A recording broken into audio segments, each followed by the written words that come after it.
So there's been a lot of work on following up pregnancies, and of course we will be getting more and more data coming out really relatively rapidly over the next few months, because obviously we've only been delivering the vaccines for a relatively short period of time.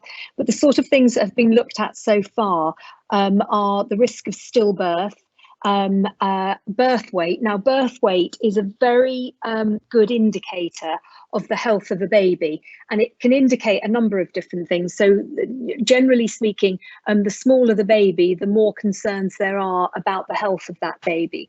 So this has looked at babies who've been born at different gestations, comparing them to the birth weight of babies born in unvaccinated pregnancies at different gestations, but also birth weight. If you just look at it as a rough ready reckoner, it does give you an impression about whether babies have been born early or not.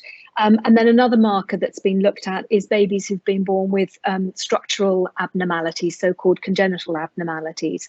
And so far, all the data is very, very reassuring, is that there are no differences in babies born to mothers who have been vaccinated compared to mothers who have not been vaccinated.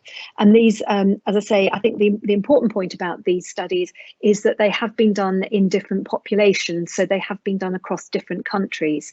We do tend, when we're talking about data in the UK, to concentrate on obviously data that's come from our own national databases and studies, but also on the data that's come from America and Canada, and partly that's because they are not dissimilar populations. I mean, there are some very important differences, of course, but also it's because these are the countries that have set up such large databases. There's a couple of different reasons why we've looked at why we look to these types of publications.